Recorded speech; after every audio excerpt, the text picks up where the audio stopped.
एक मौलाना ने पंडित जी से कहा कि पंडित जी, अगर तुम एक रात हमारे कब्रिस्तान में बैठ जाओ तो तुमको 10,000 रुपया दें।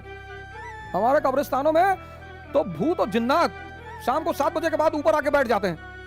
अरे पंडित जी ने कहा, मैं महामृत्युंजय जाप कर चुका हूं 1 लाख, तंत्र मंत्र करने में जिन्नात उन्नात से मैं नहीं डरता, 50 भूतों को तो मैंने खुद ही पाल रखा है। मौलाना ने कहा, अच्छा तो आज रात हमारी कब्रिस्तान में बिता कर दिखाओ। पंडित जी चले गए। मौलाना ने कहा कि आज रात सिर्फ रहना नहीं है, डंडा ले जाओ और कब्र पर गाड़ देना और डंडा पकड़ के खड़े रहना। पंडित जी गए कि डंडा गाड़ेंगे और फिर वापस चले आएंगे, और जब उन्होंने डंडा गाड़ा तो हिल ही नहीं पाए। उसके बाद पंडित जी वहीं गिर गए, खत्म। सुबह मौलाना आया, देखा पंडित जी तो मरे पड़े हुए थे।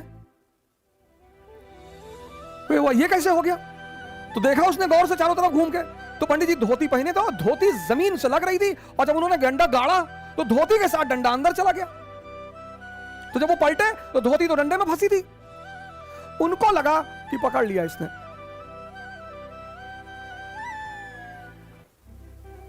पंडित जी को लगा पकड़ लिया, पंडित जी निकल लिए। सांप काटने से, सारे सांप जहरीले थोड़ी होते हैं, लेकिन सांप काट ले, बहुत लोग मर गए। सांप चूहे काटने से मर गए, रात में चूहा काट लिया, अब काटा चूहे ने और देखा सांप जाते हुए, निकल लिए। इतनी भयंकर भयंकर बीमारियां हैं, इतनी भयंकर भयंकर खतरनाक। वैसे कोई बीमारी भयंकर हिंदुस्तान में तो बिल्कुल नहीं। इसलिए मैं आपसे पहले दिन से एक बात कह रहा हूं, भय मत फैलाइए।